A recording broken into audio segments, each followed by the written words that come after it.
நமது ஆண்டவர் இயேசு கிறிஸ்துவின் நாமத்திலே நான் உங்களை வாழ்த்துகிறேன். நல்ல அருமையான இந்த நாளிலே தேவன் நம்மை ஆசீர்வதிக்கும்படியாக ஒரு புதிய தலைப்பின் கீழே நான் உங்களை சந்திக்கும்படியாய் நமக்கு பாராட்டினதான அவருடைய கிருபைக்காக நான் அவருக்கு நன்றிகளை செலுத்துகிறேன்.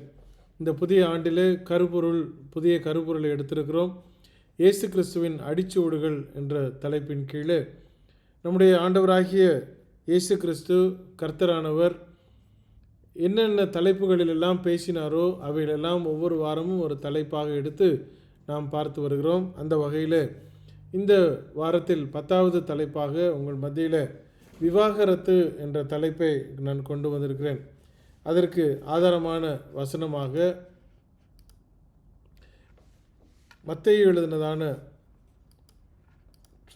சுவிசேஷம் 5ஆம் அதிகாரம் 31, 32 நான் வாசிக்கிறேன்.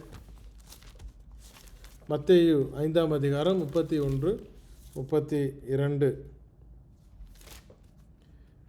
தன் மனைவியை தள்ளிவிடுகிற எவனும் தள்ளுதற் சீட்டை அவளுக்கு கொடுக்க கடவன் என்று உரைக்கப்பட்டது. நான் உங்களுக்கு சொல்லுகிறேன், வேசித்தன முகாந்திரத்தினால் ஒழிய தன் மனைவியை தள்ளிவிடுகிறவன் அவளை விபச்சாரம் செய்ய பண்ணுகிறவனாய் இருப்பான். அப்படி தள்ளிவிடப்பட்டவளை விவாகம் பண்ணுகிறவனும் விபச்சாரம் செய்கிறவனாக இருப்பான். 2 காரியங்கள் இந்த இடத்துல இயேசு கிறிஸ்துவானவர் சொல்கிறார். முதலாவது, தன் மனைவியை தள்ளிவிடுகிற எவனும் தள்ளுதற் சீட்டையை அவளுக்கு கொடுக்க கடவன் என்று உரைக்கப்பட்டது. மோசே நியாயப்பிரமாணத்தின் வழியிலே அவர்களுக்கு ஒரு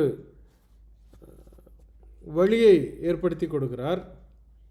ஆனால் இயேசு கிறிஸ்து சொல்கிறார், நான் உங்களுக்கு சொல்லுகிறேன், விவாகரத்து என்பதற்கு ஒரே ஒரு முகாந்திரம் மாத்திரம் அங்கு கொண்டு வருகிறார். என்ன என்று சொன்னால், வேசித்தன முகாந்திரத்தினால் ஒழிய என்று அவர் சொல்லுகிறார்.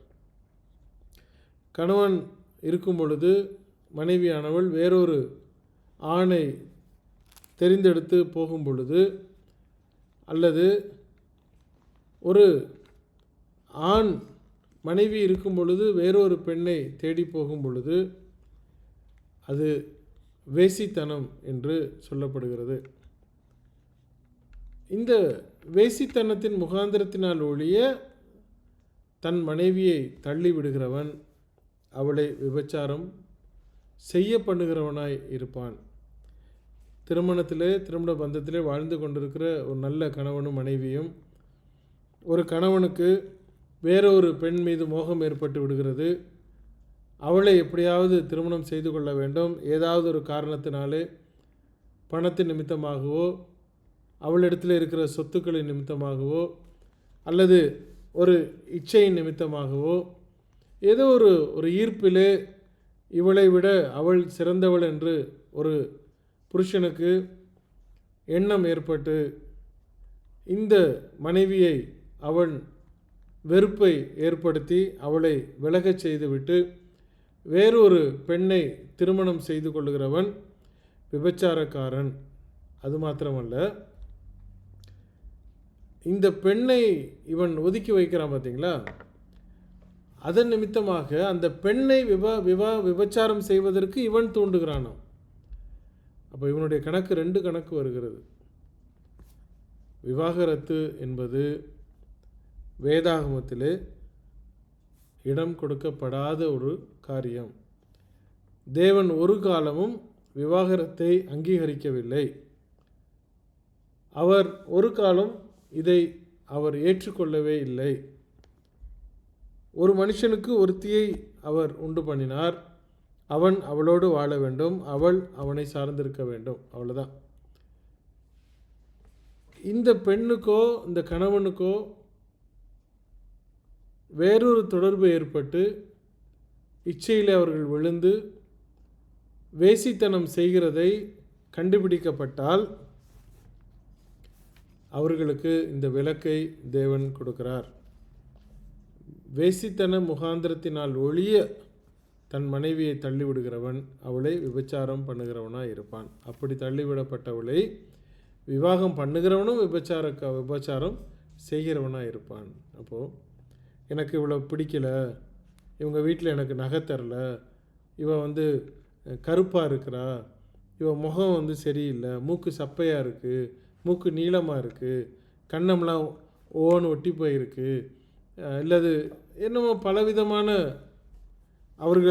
அவர்கள் பார்வையில் எது அழகு என்று எது அழகு இல்லை என்று நினைக்கிறார்களோ அதை சுட்டி காண்பித்து வேறொரு இடத்துல அதை தேடி கண்டுபிடித்து வேறொரு வசதிக்காக ஏதோ ஒரு வகையில் அவர் ஒரு கணவனானவன் வேறொரு பெண்ணின் மீது மோகம் கொண்டு அவன் தன்னுடைய மனைவி உயிரோடு இருக்கும் பொழுதே இன்னொரு பெண்ணை தொடர்பு வைத்து கொண்டால் அது வேசித்தனம். அது வேதாமம் வன்மையாக கண்டிக்கிறது. இது வந்து எல்லா ஜனங்களுக்கும், இது வந்து ஊழியக்காரங்களுக்கு இல்லை, இது கீழே உட்கார்ந்துருக்கிறவங்களாம் பிரச்சனை இல்லை, நாங்கள் உறுப்பினர்கள் எங்களுக்கெல்லாம் பிரச்சனை இல்லை, ஊழியக்காரங்களுக்கு தான் அப்படின்னு இல்லை, எல்லாருக்கும், எல்லா மனுஷனுக்குமே இது பொருந்தும். வேதம் ஒரு இடத்துலையும் எந்த மனுஷனுக்கும் எந்த மனுஷிக்கும் இப்படிப்பட்ட ஒரு இடம் கொடுக்கவே இல்லை என்பதை நாம் புரிந்து கொள்ள வேண்டும். இதை சொன்ன உடனே தான் இயேசு கிறிஸ்துவோட சீஷர்கள் உடனே சொல்கிறாங்க. மத்தேயு 19வது அதிகாரம் 10வது வசனம் என்ன சொல்கிறார் பாருங்க. அவருடைய சீஷர்கள் அவரை நோக்கி, மனைவியை பற்றி புருஷனுடைய காரியம் இப்படி இருந்தால் விவாகம் பண்ணுகிறது நல்லதல்ல என்றார்கள்.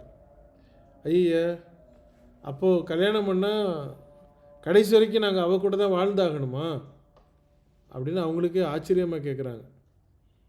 ஒரு 10 வருஷம் வாழ்ந்து போகிறோம், சரி வரல, ஒரே சண்டை, எப்போ பாரு பிரச்சனை எங்களுக்குள்ளார, அவள் என்ன சொன்னாலும் புரிஞ்சுக்க மாட்டேங்கிறா, எப்போ பார்த்தாலும் குடிமைப்பிடி சண்டை, வீட்டுக்குள்ளே வந்தாலே எங்களுக்கு ஒரு சமாதானம் இல்லை, எப்போவும் ஒரே சண்டை சச்சரவு. கல்யாணம் ஆன புதுசில் நாங்கள் இருந்த அந்த 2-3 வாரம் எங்களுக்கு சந்தோஷம், அதுக்கப்புறம் நாங்கள் வாழ்க்கையில் வாழவே இல்லை, இவளோட வாழ்கிறது என்னத்துக்கு, இவளை விரட்டி விட்டுட்டு வேற ஒரு நல்ல பொண்ணாக பிடிச்ச பொண்ணாக பார்த்து இப்போதைக்கு நல்ல மார்க்கெட்டில் நல்ல விலை போகிறதா பார்த்து கல்யாணம் பண்ணிக்கலாம் அப்படின்னு நினைத்து கொண்டிருந்த அந்த ஜனங்களுக்கு, வாழ்க்கை வாழ்ந்து கொண்டிருந்தவர்களுக்கு இயேசு கிறிஸ்து இப்படி ஒரு காரியத்தை சொன்ன உடனே அவர்கள் சொல்கிறார்கள், ஐயோ அப்படின்னா நம்ம வந்து மனைவியை எப்போ பாரு இவ கூட தான் வாழ்க்கை ஃபுல்லாக வாழணும் அப்படின்றது திட்டமாக இருந்ததுன்னா பெட்டர் கல்யாணமே பண்ண வேண்டாம் அப்படின்னு அவர்கள் சொல்கிறார்கள். அதற்கு அவர் சொல்கிறார் 11வது வசனம்,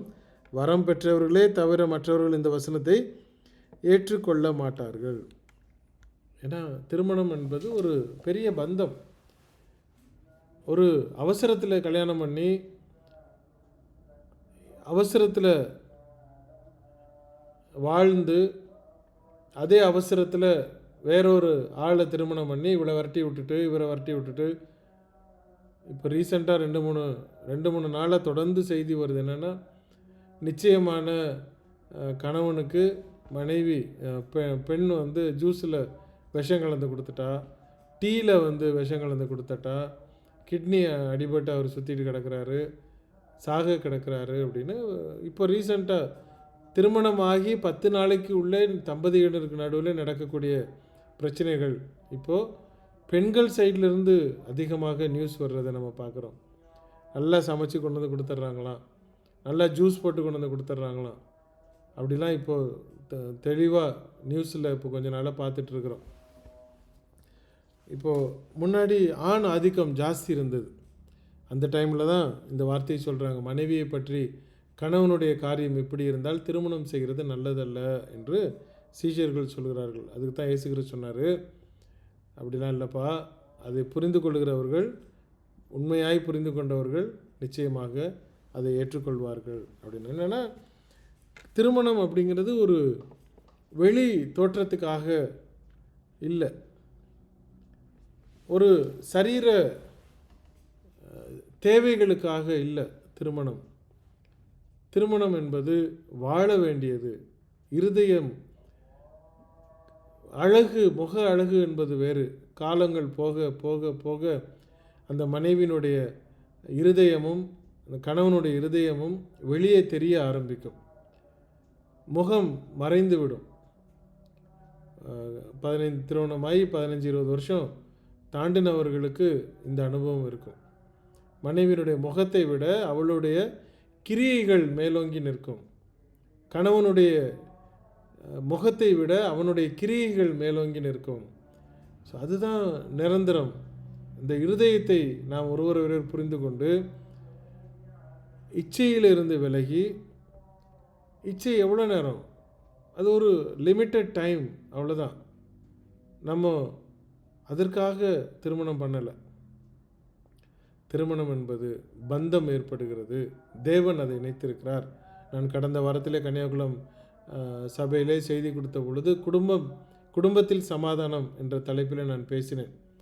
எல்லா கணவன் மனைவிமார்களுக்கும் அது மிகவும் பிரயோஜனமாக இருந்தது என்று அவர்கள் பகிர்ந்து கொண்டார்கள். ஸோ குடும்பத்தில் நமக்கு சமாதானம், தேவன் குடும்பத்தை ஏற்படுத்தி கொடுத்திருக்கிறார். பிய்த்து கொண்டு போவதற்காக அல்ல, ஒருவர் சண்டை பிடித்து கொள்வதற்காக அல்ல, ஒருவருடைய பிரச்சனைகளை மேலோக்கி பிடித்து கொண்டு நீ சரியா நான் சரியா, நான் சொல்லுவது தான் சரி, நீ எல்லாம் தப்பு, உனக்கு அறிவே இல்லை என்று சொல்லி அடையாளப்படுத்துவதற்காக அல்ல. நான் பாதி என்றால் என் மனைவி என்னிலே பாதியாக இருக்கிறாள், அவளிலே நான் பாதியாக இருக்கிறேன். அப்போ நான் அறிவு கெட்டவன் என்றால் அவளும் அப்படி உள்ளவள் தான், நான் அறிவாளி என்றால் அவளும் அப்படியவள் தான். அதை தான் நாம் புரிந்து கொள்ள வேண்டும். நம்முடைய மனைவியை நாம் என்ன என்று நினைத்து கொண்டிருக்கிறோம். இந்த புரிதல் இல்லை என்று சொன்னால் இப்படிப்பட்ட விரிசல்கள் அங்கு வந்து விடுகிறது. இப்போது நம்ம விவாகரத்தை குறித்து பேசி கொண்டிருக்கிறோம். இப்போ திருமணத்தை குறித்த காரியம் இப்படி இருந்தால், மனைவியை பற்றிய காரியம் எப்படி இருந்தால் திருமணம் செய்யாமலேயே இருந்து விடலாமே அப்படின்னு என்று அங்கே உள்ள சீஷர்கள் சொல்கிறார்கள். அப்போது அதுக்கு தான் இயேசு கிறிஸ்து சொன்னார், வரம் பெற்றவர்களை தவிர மற்றவர்கள் இதை ஏற்றுக்கொள்ள மாட்டார்கள், அது புரியாது. திருமணம் என்பது ஏதோ ஒரு சரீர பிரகாரமான பந்தத்திற்காக அல்ல, உங்களுடைய ஆசை இச்சைகளை நிறைவேற்றிக் கொள்வதற்கான ஒரு இடம் அல்ல. அது இரு மனமும் சேர்ந்து அங்கு வாழ்கிற ஒரு இடமாக இருக்கிறது. அதை தேவன் இணைத்திருக்கிறார். ஆதாம் இடத்திலே கொண்டு வந்து சேர்த்தது யார்? ஏவாளை தேவன் கொண்டு வந்து சேர்த்தார். ஆதாம் போய் தேடிக்கொள்ளவில்லை. ஆதாமை போய் எனக்குன்னு ஒரு ஆள் வேணும், துணை வேணும் அப்படின்னு சொல்லி அவர் தேடிக்கல. அவர் தேவன்தான் கொண்டு வந்து ஆதாம் இடத்துல கொண்டு வந்து விட்டார். அதை ஆதாம் சொன்னார், இவள் என்னுடைய எலும்பிலிருந்து எலும்பும் சதையும் சதையுமாக இருக்கிறாள், இவள் என்னுடைய மனைவி என்று ஆதாம் அவளுக்கு பெயர் வைக்கிறார். அதை தேவன் கொண்டு வந்து கொடுத்ததை விரட்டி விடுவதற்கு, இடையிலே நுழைந்து அதை பிரித்து விடுவதற்கு எவருக்குமே அதிகாரம் இல்லை. நாத்தனாரோ மாமனாரோ மாமியாரோ மச்சானோ எதிர்த்த வீட்டுக்காரர்களோ பக்கத்து வீட்டுக்காரர்களோ பாட்டியோ தாத்தாவோ ஒருத்தருக்கும் அங்கே இடமில்லை. குடும்பத்தில் இவர் ரொம்ப முக்கியமானவர், இவரை கேட்டு தான் நாங்கள் எல்லாம் செய்வோம், அவர் இந்த பெண்ணை பிடிக்கலன்னு சொல்லிட்டாரு, வீட்டுக்கு அனுப்ப சொல்லிட்டாரு, அதனால் நாங்கள் அவர் பேச்சை கேட்க முடியாது, ஏமா நீ போயிடுவோம் வீட்டுக்கு போயிரு அப்படின்னு சொல்கிறதுக்கு எவனுக்குமே ரைட்ஸ் இல்லை. எந்த ஒரு கணவன் ஒரு மனைவியை கைப்பிடித்து விட்டானோ அந்த க்ஷணத்திலிருந்து அவர்கள் மரணத்திலே பிரிகிறது வரைக்கும் நாங்கள் ஒருவர் சார்ந்து தான் இருப்போம் என்று அல்லவா நீங்கள் கரம் பிடித்து அவர்களை திருமணம் செய்து கொண்டீர்கள். வாழ்விலும் தாழ்விலும் உயர்விலும் ஏற்றத்திலும் இரக்கத்திலும் துக்கத்திலும் சுகத்திலும் நான் இன்னும் இவரோடு நான் வாழ்வேன் என்று சொல்லி அல்லவா வாக்குறுதி கொடுத்து நீங்கள் திருமணம் செய்தீர்கள். ஏதோ ஒரு காரணத்திற்காக நீங்கள் பேசுவது அவர்களுக்கு பிடிக்கவில்லை என்பதாலேயோ அல்லது நீங்கள் கேட்டதை அவர்கள் செய்ய முடியவில்லை என்பதனாலேயோ அல்லது நீங்கள் எதிர்பார்த்த அளவிற்கு அவர்களாலே உங்களுக்கு ஈடு கொடுத்து வாழ முடியவில்லை என்பதனாலேயோ விவாகரத்து என்ற பேச்சுக்கு அங்கே இடமில்லை. தேவன் அதை வெறுக்கிறவர், அதை அங்கீகரிக்கவில்லை என்பதை புரிந்து கொள்ள வேண்டும். 19:6 இப்படி இருக்கிறபடினால் அவர்கள் இருவராயிராமல் ஒரே மாம்சமாயிருக்கிறார்கள், ஆகையால் தேவன் நினைத்ததை மனுஷன் பிரிக்காதிருக்க கடவன் என்றார். அவர்கள் இருவரும் ஒரே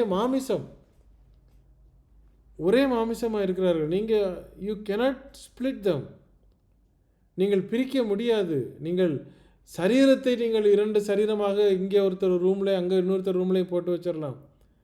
பட் தே ஆர் ஒன்றாக இருக்கிறார்கள், அவர்களை நீங்கள் பிரிக்கவே முடியாது என்று சொல்கிறார். பிரித்தால் அவர்கள் இறந்து போகிறதற்கு சமம். அவர்களுக்கு நீங்கள் பிரிப்பதற்கு இடமே இல்லை, முடியாது என்று சொல்கிறார். அவர்கள் இருவராயிராமல் ஒரே மாம்சமாயிருக்கிறார்கள். தேவன் நினைத்ததை மனுஷன் பிரிக்காது இருக்க கடவன். திருமணம் என்பது வாழ்நாள் முழுவதும் உள்ள அர்ப்பணிப்பு. திருமண உடன்படிக்கை செய்யப்பட்டவுடன் மரணம் அல்லது பாலியல் துரோகம் தவிர வேறு எந்த காரணத்தையும் முன்னிட்டு ஒரு மனைவியை அல்லது ஒரு கணவனை பிரிந்து செல்வதற்கு வேதாகமம் இடம் கொடுக்கவில்லை. அதை நாம் முதலாவது புரிந்து கொள்ள வேண்டும். எங்கள் மருமக சரியில்லை, எங்கள் மாமியார் எங்களுக்கு சரியில்லை, எங்கள் வீடு சின்னதாக இருக்குது, அவர் கொரட்டை விடுறாரு, அவர் தூக்கத்தில் திடீர்னு எந்திரிச்சு நடந்து போகிறாரு, தூக்கத்தில் டம்முன்னு காலை தூக்கி என் மேலே போட்டுடுறாரு, இப்படி கனவுல கடந்து உளர்றாரு, எனக்கு நைட்டெல்லாம் பயமாக இருக்குது, நான் ஓரமாக உட்காந்து தான் இருப்பேன். இப்படி ஏகப்பட்ட காரணங்களினாலே விவாகரத்து என்று இன்றைக்கு கிறிஸ்தவர்கள் போய்கொண்டிருக்கிறார்கள். கிறிஸ்தவர்களுக்கு விவாகரத்துக்கு இடம் இல்லை, முதலாவது புரிந்து கொள்ள வேண்டும். ரொம்ப சுலபமாக ஏதாவது ஒரு பொய்யான பழியை சுமத்தி அவனுக்கு அவளோடு தொடர்பு இருந்துச்சு, எனக்கு டவுட் இருக்குது, நான் ஃபோனில் பார்த்தேன், மெசேஜ் பார்த்தேன், எப்போ பாரு அவள்கிட்ட பேசிகிட்டு இருக்கான், அதனால் எனக்கு சந்தேகமாக இருக்குது, அவனுக்கு தொடர்பில் தான் இருக்கிறான் என்று சொல்லி ஒரு சந்தேகத்தின் பேரிலே ஒரு கதையை கட்டி ஏதாவது ஒரு வகையில் ஒரு நல்ல ஒரு கதையை முடிச்சு போட்டு இப்படிப்பட்ட ஒரு தீர்மானங்களை நீங்கள் எடுத்து நீங்கள் புரிந்து கொள்ள வேண்டும், நீங்கள் வேறொரு எப்படியாவது போய்விட வேண்டும் என்ற காரணத்திற்காக எந்த ஒரு காரணத்தையும் இட்டு கட்டுவது வேதாகமம் அனுமதிக்கவில்லை. ரோமர் 7ஆம் அதிகாரம் 2வது வசனத்தை நான் வாசிக்கிறேன். அது எப்படி என்றால், புருஷனை உடைய ஸ்திரீ தன் புருஷன் உயிரோடு இருக்கும் அளவும் நியாயப்பிரமாணத்தின்படியே அவனுடைய நிபந்தனைக்கு உட்பட்டு இருக்கிறாள். புருஷன் மரித்த பின்பு புருஷனை பற்றிய பிரமாணத்தினின்று விடுதலையாயிருக்கிறாள். அவன் உயிரோடு இருக்கிறது வரைக்கும் அந்த புருஷனை உடையவள் அந்த மனைவி. அது ஒரு நாளும் மாறாது. அதை நாம் மறந்து போகக்கூடாது. உயிரோடு இருக்கிறது வரைக்கும், மரணம்தான் ஒரு மனைவியை விடுதலையாக்குகிறது, அது வரைக்கும் அவனுக்கு அங்கே விடுதலை இல்லை. மத்தேயு 5ஆம் அதிகாரம் 32, நான் உங்களுக்கு சொல்லுகிறேன், வேசித்தன முகாந்திரத்தினால் ஒழிய தன் மனைவியை தள்ளிவிடுகிறவன் அவளை விபச்சாரம் செய்ய பண்ணுகிறவனாய் இருப்பான். அப்படி தள்ளிவிடப்பட்டவளை விவாகம் பண்ணுகிறவனும் விபச்சாரம் செய்கிறவனாய் இருப்பான். கவனிச்சிங்களா? ஸோ எந்த இடத்துலையும் இடம் கொடுக்கவில்லை. 19 மத்தேயு 19:9, ஆதலால் எவனாகிலும் தன் மனைவி வேசித்தனம் செய்தது நிமித்தமே அன்றி அவளை தள்ளிவிட்டு வேறொருத்தியை விவாகம் பண்ணினால் அவன் விபச்சாரம் செய்கிறவனாயிருப்பான். தள்ளிவிடப்பட்டவளை விவாகம் பண்ணுகிறவனும் விபச்சாரம் செய்கிறவனாயிருப்பான் என்று உங்களுக்கு சொல்கிறேன். ஸோ நாம் அதில் ஈடுபட்டு விடக்கூடாது. விபச்சாரக்காரர்கள் இப்போ என்ன பிரச்சனை, விபச்சாரம் செய்கிறதில்ல அப்படின்னா, விபச்சாரம் செய்தவர்களுக்கு மோட்சத்தில் இடம் இல்லை. ரொம்ப சிம்பிள். விபச்சாரம் செய்கிறவர்கள் நீங்கள் எவ்வளோ பரிசுத்தவனாக காட்டிக்கலாம், எவ்வளோ நீங்கள் பெரிய டெய்லி தீர்க்கதரிசி மேலேருந்து கீழே பேசிக்கிட்டு இருக்கிற மாதிரி உங்களை நீங்கள் காட்டிக்கொள்ளலாம், பெரிய சபையை நடத்துகிறவராக நீங்கள் இருக்கலாம், அநேக ஆத்துமாக்களுக்கு நீங்கள் சத்தியத்தை சொல்லி ஞானஸ்நானம் கொடுத்துருக்கலாம். ஆனால் நீங்கள் உங்கள் மனைவியை விட்டு வேறொரு பெண்ணை விவாகம் செய்தவராயிருந்தால் வேதாகமும் விபச்சாரக்காரன் என்று அழைக்கிறது. நீங்கள் இதில் மாற்று கருத்து சொல்வது இல்லாமல் வேதாகமம் மிக தெளிவாக நம்மை எச்சரிக்கிறது. 1 கொரிந்தியர் 7ஆம் அதிகாரம் 39, மனைவியானவள் தன் புருஷன் உயிரோடு இருக்கும் காலமளவும் பிரமாணத்தினால் கட்டப்பட்டிருக்கிறாள். தன் புருஷன் மரித்த பின்பு தனக்கு இஷ்டமானவனையும் கர்த்தருக்கு உட்பட்டவனாயிருக்கும் இருக்கிற எவனையாகிலும் விவாகம் பண்ணிக்கொள்ள விடுதலையாக இருக்கிறாள். அது வரைக்கும் அவளுக்கு வேறு வழி இல்லை, கூட தான் வாழணும். அதனால தான் சொன்னார், இது ரொம்ப கஷ்டமாப்பா அப்படின்னு. வேதாமம் அதை தெளிவுபடுத்துகிறது. அதை திரும்ப வாசிக்கிறேன் பாருங்கள். மனைவியானவள் தன் புருஷன் உயிரோடு இருக்கும் காலமளவும் பிரமாணத்தினால் கட்டப்பட்டிருக்கிறாள். தன் புருஷன் மரித்த பின்பு தனக்கு இஷ்டமானவனாயும் கர்த்தருக்கு உட்பட்டவனாயும் இருக்கிற எவனையாகிலும் விவாகம் பண்ணிக்கொள்ள அவளுக்கு விடுதலை உள்ளவளாக இருக்கிறாள். She can take any decision whoever to marry who is within the Lord என்று மிக தெளிவாய் வேதாமம் சொல்கிறது. ஒரு கணவனுடைய பொறுப்பு என்ன அப்படின்னா, அந்த மனைவி சுகமாய் வாழ்வதற்கும் சந்தோஷமாய் வாழ்வதற்கும் அவளுக்கு தேவையானவைகளை செய்து அவளை சந்தோஷமாக வைத்து கொள்வதும், அவளை பாதுகாப்பதும், அவள் கரைப்படாமல் இருப்பதும், அவர் பிழையிலே விழுந்து விடாமல் இருப்பதும் அது கணவனுடைய பொறுப்பாக இருக்கிறது. இயேசு கிறிஸ்துவை குறித்து வேதாமம் ஒரு வசனம் சொல்லுது பாருங்கள். எபேசியர் 5:27, கரை திரை முதலானவைகள் ஒன்றும் இல்லாமல் பரிசுத்தமும் பிழையற்றதுமான மகிமையுள்ள சபையாக அதை தமக்கு முன் நிறுத்தி கொள்வதற்கும் தம்மை தாமே அதற்காக ஒப்பு கொடுத்தார். கவனிச்சிங்களா? ஒரு கணவன் தன்னுடைய மனைவியை கரை திரை இல்லாமல் பார்த்து கொள்ள வேண்டியது ஒரு கணவனுடைய பொறுப்பாக இருக்கிறது. அவளுக்கு வேண்டியவைகளை கொடுக்க வேண்டியது கணவனுடைய பொறுப்பாக இருக்கிறது. அவளுக்கு வேண்டியவைகளை செய்ய வேண்டியது கணவனுடைய பொறுப்பாக இருக்கிறது. அதை விட்டு இவன் காலையில் எந்திரிச்சு போகிறது, வேலைக்கு போகிறது, நைட்டு வந்து சாப்பிட்டியா, எனக்கு எங்கே சாப்பாடு எடுத்து போய் இவருன்னு சாப்பிட்டுட்டு இவர் போய் படுத்து கொரட்டை விட்டு தூங்கிடுவார். திரும்ப காலையில் எந்திரிச்சு வேலைக்கு ஓடிடுவார், சாப்பாடு போட்டுட்டு வெளியே போயிடுவார், திரும்ப நைட்டு வந்து படுத்து தூங்குவார். இப்படியே போய்கிட்டு இருந்தால் அந்த குடும்பம் உருப்படாமல் போகும். மனைவிக்கென்று நீங்கள் என்ன முன்னுரிமை கொடுக்கிறீர்கள்? மனைவிக்கென்று அவள் மனைவியாக முதலாவது அவளை மதிக்கிறீர்களா? அவளுக்கு தேவையானவைகளை நீங்கள் கொடுக்கிறீர்களா? சரீர பிரகாரமான தேவை, இருதய பிரகாரமான தேவை, மனதின் ரீதியாக தேவை. கொஞ்ச நேரம் உட்காந்து பேசுங்க. போன மாதம் நான் ஒரு ஆர்டிக்கிள் படிக்கும் பொழுது ரொம்ப ஆச்சரியமாக அதில் இருந்தது. ஒரு பெண் ஒரு நாளைக்கு ஏறத்தாழ 3000 வார்த்தைகள் அவள் பேச வேண்டுமா, அந்த ஆராய்ச்சி கட்டுரை சொல்லுகிறது. A woman to speak minimum 3000 words a day. நினச்சி பாருங்கள், ஒரு நாளைக்கு 3000 வார்த்தைகள் அவர்கள் பேசி ஆகணுமா மினிமம். இது வந்து ஆராய்ச்சி சொல்லுது. இப்போ ஒரு கணவன் மனைவியினிடத்தில் பேச்சுக்கு துணையாக நில்லாமல் அல்லது அவள் பேசுவதற்கு ஒரு பொறுப்பை ஏற்படுத்தி கொடுக்காமல் அவளை வீட்டிலேயே அடக்கி வைத்திருந்தால் ஒரு நாள் ப்ரெஷர் குக்கர் மாதிரி புஷ்ஷுன்னு வெளியே வந்துடும். வெயிட் இருந்ததுன்னா நீங்கள் வெளியே வெயிட் எடுத்து கொஞ்சம் ரிலீஸ் பண்ணலாம், இல்லைன்னா குக்கர் மடார்னு வெடித்து வீட்டுக்கு ஆபத்து. இப்போது ஒரு கணவன் மனைவியின் இடத்துல எவ்வளோ பேசணும், நிறைய பேசணும். டெய்லி பேசுங்க, ஸ்பெண்ட் பண்ணுங்கள், டைம் ஸ்பெண்ட் பண்ணுங்கள். ஒரு 10 நிமிஷம் 15 நிமிஷம் அவங்கள பேச விடுங்க. அவர்கள் பேச வேண்டும், அவர்கள் கருத்துக்கள் சொல்ல வேண்டும், நீங்கள் அவர்களோடு நேரத்தை செலவிட வேண்டும். நீங்கள் நேரத்தை செலவிடாவிட்டால் பணம் பணம் பணம் என்று நீங்கள் சம்பாதிக்கிற அத்தனை பணமும், நீங்கள் வெளியே போய் ஈட்ட வேண்டும் என்று சொல்லி நினைக்கிற அத்தனை உழைப்பும் எல்லாமே கடைசியாக அது வீணாக போய்விடும். ஆகவே கவனமாக நாம் கையாள வேண்டும்.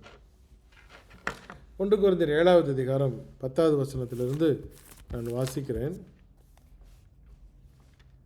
விவாகம் பண்ணி கொண்டவர்களுக்கு நான் அல்ல, அதாவது பவுல் சொல்கிறார், கர்த்தரே கட்டளையிடுகிறதாவது மனைவியானவள் தன் புருஷனை விட்டு பிரிந்து போகக்கூடாது. கவனிச்சிங்களா? மனைவியானவள் தன் புருஷனை விட்டு பிரிந்து போகக்கூடாது.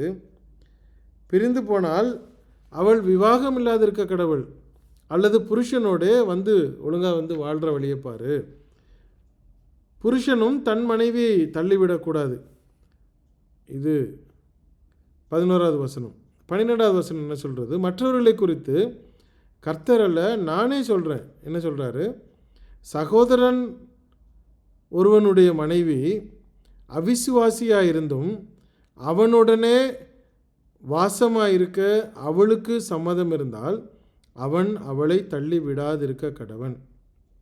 அப்படியே ஒரு ஸ்திரீயினுடைய புருஷன் அவிசுவாசியாக இருந்தும் அவளுடனே வாசமாயிருக்க அவனுக்கு சம்மதம் இருந்தால் அவள் அவனை தள்ளிவிடாதிருக்க கடவுள். என்னத்தினாலெனில் அவிசுவாசியான புருஷன் தன் மனைவியால் பரிசுத்தமாக்கப்படுகிறான், அவிசுவாசியான மனைவியும் தன் புருஷனால் பரிசுத்தமாக்கப்படுகிறாள். இல்லாவிட்டால் உங்கள் பிள்ளைகள் அசுத்தமாயிருக்குமே, இப்பொழுதோ அவைகள் பரிசுத்தமாயிருக்கின்றன. ஆகிலும் அவிசுவாசி பிரிந்து போனால் பிரிந்து போகட்டும்.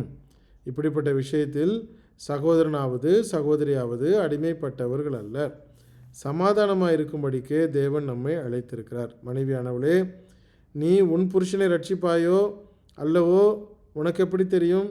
புருஷனே, நீ உன் மனைவியை ரட்சிப்பாயோ அல்லவோ உனக்கு எப்படி தெரியும்? சொல்கிறார் பார்த்தீங்களா? பிரிந்து போனால் பிரிந்து போட்டோம் அப்படின்னு பைபிளில் ஒரு வசனம் சொல்லியிருக்கு.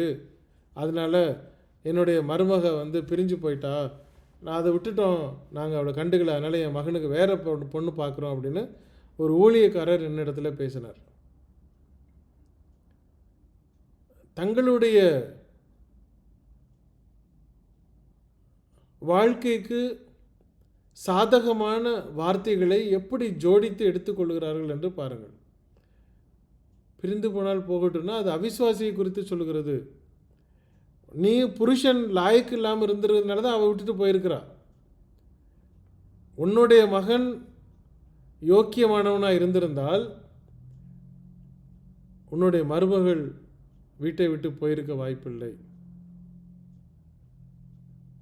அப்போது இந்த மாமனாருடைய எண்ணம் எவ்வளவு தவறானது என்பதை புரிந்து கொள்ள வேண்டும். அவர் சொல்கிறாரு, மனைவியானவளே, நீ உன் புருஷனை ரட்சிப்பாயோ அல்லவோ உனக்கு எப்படி தெரியும்? புருஷனே, நீ உன் மனைவியை ரட்சிப்பாயோ அல்லவோ உனக்கு எப்படி தெரியும்? நீ உன் வேலையை பாரு, ஒழுங்காயிரு. நீ அவனுக்காக ஜெபம் பண்ணு, அவளுக்காக ஜெபம் பண்ணு. அவளை வழிநடத்தி நல்வழிப்படுத்துவதற்கு நீ உன்னுடைய வாழ்க்கையை பிரயோஜனமாக கொண்டு போ. அன்பிலே நீ அவளை அரவணைத்து கொண்டு வா. தேவன் அதற்கான வழிகளை திறப்பார் என்று சொல்கிறார். தேவன் நமக்கு எவரை நியமித்திருக்கிறாரோ அந்த மனைவியோடு அந்த கணவனோடு வாழ வேண்டும் என்பது நமக்கு கொடுத்திருக்கிற ஒரு ஆசீர்வாதம். அதை மறந்து போகக்கூடாது. 1 கொரிந்தியர் 7:17 இப்படி சொல்கிறார் பாருங்க. தேவன் அவனவனுக்கு பகிர்ந்தது எப்படியோ, கர்த்தர் அவனவனை அழைத்தது எப்படியோ, அப்படியே அவனவன் நடக்க கடவன். எல்லா சபைகளிலேயும் இப்படியே திட்டம் பண்ணுகிறேன். உன்னை எப்படி அழைத்தாரோ நீ அப்படியே இரு. உன் மனைவியை நீ கல்யாணம் பண்ணும் பொழுது எப்படிப்பட்ட ஒரு மனைவி உனக்கு கொடுத்தாரோ நீ அதோடு இரு. உனக்கு எது எப்படி பகிர்ந்து கொடுக்கப்பட்டதோ நீ அப்படியே இரு. ஐயா, நான் கொஞ்சம் பொறுத்திருந்தேன்னா நான் எனக்கு நல்ல ஒரு மாப்பிள்ளை கிடச்சிருக்கும், இந்த மாப்பிள்ளையை நான் கல்யாணம் பண்ணிட்டேன், இவனை எப்படியாவது தப்பி விட்டுறணும், இவனை எப்படியாவது விரட்டி விட்டுறணும், இவனை எப்படியாவது பற்றி விட்டுறணும் அப்படின்னு நினைக்கக்கூடாது. தேவன் கொடுத்தது, தேவன் நமக்கு வாய்க்கு செய்தது, அவர் ஒரு நோக்கத்தை வைத்திருப்பார், அதை நிச்சயமாக நிறைவேற்றுவார். நாம் அதை புரிந்து கொள்ள வேண்டும். 1 கொரிந்தியர் 7:20 அவனவன் தான் அழைக்கப்பட்ட நிலைமையிலேயே நிலைத்து இருக்க கடவன். கவனிச்சிங்களா? என்ன மாதிரி அழைக்கப்பட்டாரோ அதிலே நிலைத்திருக்க வேண்டும். அதில் மாற்று கருத்துக்கு அங்கே இடமில்லை. இப்போ தேவன் எல்லாவற்றையும் நேர்த்தியாகி செய்கிறார். அதனால தான் திருமணம் என்பது 1000 காலத்து பயிர் என்று தமிழ் பழமொழியில் சொல்வார்கள். நாம் பத்திரமாக இருந்த பொறுமையாக இருந்த சகலவற்றையும் நாம் அதை கவனிக்க வேண்டும்.